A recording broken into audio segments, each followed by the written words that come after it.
Bienvenue sur notre chaîne Maroc 24, dédiée à l'actualité politique marocaine. Aujourd'hui, le 14 mai 2024, nous abordons un nouveau revers pour l'Algérie qui échoue lamentablement à faire inscrire le dossier du Sahara marocain à l'ordre du jour du sommet de Bahreïn.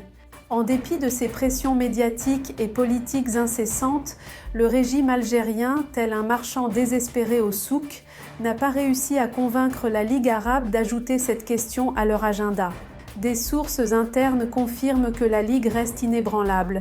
Nous respectons la souveraineté des États et soutenons leur stabilité. Ce dossier ne sera pas discuté, ni soumis à marchandage. Une nouvelle gifle pour Alger qui, une fois de plus, voit ses ambitions hégémoniques se heurter à un mur d'indifférence. Restez avec nous pour plus de détails. L'Algérie, le maître de l'échec au sommet de Bahreïn. L'Algérie, toujours en quête de distraction, notre cher voisin de l'Est a une fois de plus tenté, et échoué, de semer la discorde au sein de la Ligue arabe en essayant d'inclure le dossier du Sahara marocain à l'ordre du jour du sommet de Bahreïn. Mais comme d'habitude, la Ligue arabe a réaffirmé son engagement à respecter la souveraineté des États membres et a refusé d'entrer dans le jeu algérien. Le 16 mai prochain, Manama, la capitale bahreïnie, accueillera pour la première fois la réunion du Conseil de la Ligue des États arabes au niveau du sommet, lors de sa 33e session ordinaire. Un événement crucial dans un contexte où le monde arabe fait face à de nombreux défis, y compris le conflit israélo-palestinien.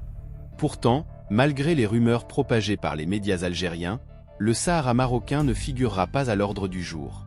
Selon des sources fiables de la Ligue arabe citées par Assaïfa, la Ligue a catégoriquement refusé d'aborder le sujet, soulignant que le respect de la souveraineté des États membres est primordial et non négociable.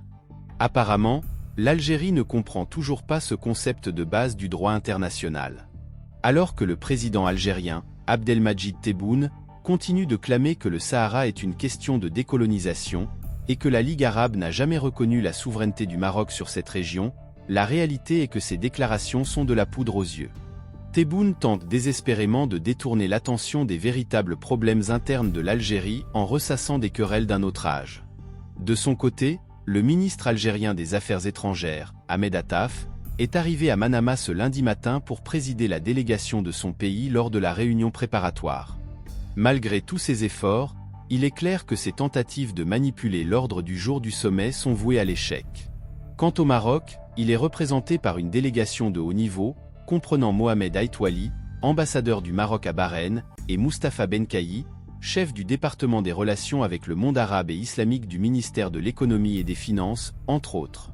Ils étaient présents lors de la réunion du Conseil économique et social au niveau ministériel, préparant minutieusement le sommet arabe. Et que dire du ministre marocain des Affaires étrangères, Nasser Bourita? Bien qu'il ne soit pas encore arrivé à Bahreïn, sa présence et celle d'une importante délégation diplomatique sont confirmées. Le royaume ne manque jamais un rendez-vous important, à l'inverse de certains voisins, qui passent leur temps à échafauder des plans voués à l'échec. Ce sommet de Bahreïn montre encore une fois que les tentatives de l'Algérie de manipuler les instances arabes sont non seulement infructueuses, mais aussi risibles. La Ligue arabe reste ferme dans son engagement à soutenir la souveraineté et la stabilité de ses membres, rejetant les tentatives désespérées d'un régime en quête de légitimité. Et maintenant, un coup d'œil rapide sur les autres infos importantes du jour. L'Algérie veut se retirer de la CAF. L'Algérie est sur le point de fuir la Confédération africaine de football, CAF, évoquant ce qu'elle appelle la mainmise marocaine sur l'organisation, selon une récente révélation du site Fennec Football, citant le journaliste algérien Moumen Ait Kassi. Prétendant chercher refuge dans la Confédération asiatique de football, AFC, l'Algérie semble confirmer, une fois de plus, son incapacité notoire à jouer selon les règles établies. Le récit algérien, une ode à la victimisation et à la conspiration, affirme que la CAF a perdu son indépendance, au profit du chérifien empire, une affirmation aussi grotesque que leur gestion désastreuse du football et de la politique. Comme un joueur déchu, l'Algérie tente de réécrire les règles du jeu en se retirant, plutôt que de confronter ces défis de manière constructive.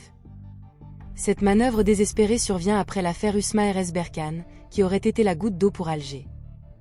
Cependant, cette décision ressemble plus à un enfant boudeur, quittant une partie de jeu parce que le score ne lui est pas favorable. L'ironie, c'est que ce geste souligne l'isolement croissant de l'Algérie sur la scène africaine, révélant un régime non seulement en déclin, mais aussi dangereusement capricieux.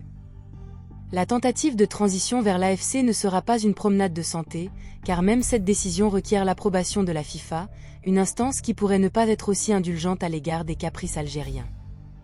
Pendant ce temps, le Maroc continue de renforcer ses liens et son influence au sein de la CAF, prouvant par des actions et non des plaintes, la force et l'intégrité de son engagement envers le football africain. Ainsi, tandis que l'Algérie tourne le dos à l'Afrique et à ses institutions, elle révèle son véritable visage, celui d'un acteur qui, incapable de jouer le jeu, choisit plutôt de renverser le plateau. C'est un aveu d'échec, une admission que plutôt que de mener une compétition loyale, elle préférerait fuir le terrain. Que dire de plus sur un régime qui, à chaque tournant, préfère la fuite à la confrontation? Tomate. L'Algérie veut détrôner le Maroc sur le marché européen, ou l'art de rêver grand pour cacher ses failles. Dans son énième tentative de briller sur la scène internationale, l'Algérie lance un projet titanesque dans le secteur agricole, visant à rivaliser avec les géants marocains et espagnols dans la production de tomates. Le groupe algérien, piloté par un optimisme qui frôle l'irrationnel, s'emballe pour la production de la tomate à grande échelle avec une technologie hollandaise. Les essais vont commencer fin mai, Clairon Abdenour Souakri, patron du groupe. Ce dernier assure que ce sera le plus grand maraîcher d'Afrique et l'un des plus grands au monde. L'on peut s'interroger, n'est-ce pas là une fuite en avant typique du régime, qui préfère les projets pharaoniques aux réformes structurelles, dont le pays a désespérément besoin? Le groupe a pour ambition de conquérir le marché européen, dominé par l'Espagne et le Maroc. En 2023, le Royaume du Maroc a exporté 492 000 tonnes de tomates vers l'Union européenne, une performance remarquable malgré une baisse de 12% par rapport à 2022. Pendant ce temps, l'Algérie rêve encore à ses premières récoltes, prévues pour fin octobre 2024. Souakri, avec une confiance démesurée, vante une première serre qui produirait 6 000 tonnes de tomates cerises et fantasme sur un chiffre d'affaires à l'export de 500 millions de dollars par an. Ce projet nécessite un investissement colossal de 750 millions de dollars. On parle de 2 milliards de dinars déjà engloutis dans une première phase d'un plan qui s'élève à 100 milliards de dinars. Avec la promesse de créer 10 000 emplois directs, l'initiative semble plus être un outil de propagande qu'un projet économiquement viable. Ce qu'il faut retenir, c'est que pendant que le Maroc consolide ses positions sur les marchés internationaux avec pragmatisme et stratégie, l'Algérie, elle, continue de s'illusionner avec des projets gigantesques, qui semblent avoir plus pour but de garnir des discours politiques que de nourrir réellement son peuple. Troisième session des consultations politiques Maroc-Brésil, parfaite convergence de vues entre les deux pays. Le Maroc et le Brésil ont exprimé une parfaite convergence de vues sur nombre de questions régionales et internationales, à l'occasion de la tenue lundi à Brasilia, de la troisième session des consultations politiques entre les deux pays. Cette session a été présidée, côté marocain, par M. Fouad Yazzoug, ambassadeur, directeur général des affaires politiques, et côté brésilien, par M. Carlos Sergio Sobral Duarte, secrétaire pour l'Afrique et le Moyen-Orient au ministère des Affaires étrangères. Lors de cette session, les deux parties ont examiné l'état des relations bilatérales et les moyens à même de leur conférer une nouvelle dynamique et de les doter d'un contenu renouvelé dans différents secteurs, notamment en matière de sécurité alimentaire, agriculture, énergie renouvelable, environnement, commerce, justice, facilitation des investissements. Les discussions ont également porté sur les relations entre le Maroc et le marché commun du Sud Mercosur, qui regroupe, outre le Brésil, l'Argentine, le Paraguay et l'Uruguay. Les parties ont aussi examiné l'établissement prochain d'une liaison maritime directe entre les deux pays et le rétablissement de la liaison aérienne directe. Le Maroc et le Brésil se sont engagés à diversifier leurs échanges commerciaux, explorer de nouvelles niches d'affaires, mettant l'accent sur la mise en valeur des avantages comparatifs dans le secteur de l'aéronautique, pour que le Brésil, un acteur mondial dans ce secteur de pointe, investisse au Maroc. Les deux délégations ont également abordé les questions régionales d'intérêt commun, notamment le développement de l'Afrique, avec comme axe principal la sécurité alimentaire du continent. Elles ont constaté une convergence des vues pour une Afrique stable et prospère, conformément à la vision novatrice et porteuse de progrès de Sa Majesté le roi Mohamed VI. Les deux pays ont examiné la possibilité de coordonner des actions communes et d'élaborer des partenariats, afin de promouvoir les investissements en Afrique et la solidarité avec ces pays, ce qui ne manquera pas de libérer les énergies de part et d'autre. La délégation marocaine a exposé à la partie brésilienne l'initiative atlantique, lancée par Sa Majesté le Roi, visant à transformer cet espace maritime continental en une zone de paix, de stabilité et de développement.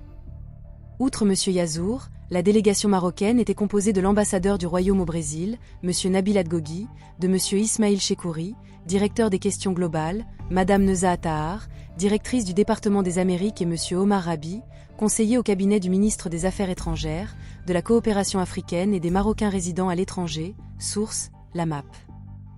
Pour rester informé, je vous invite à regarder les vidéos Maroc 24 qui s'affichent sur votre écran.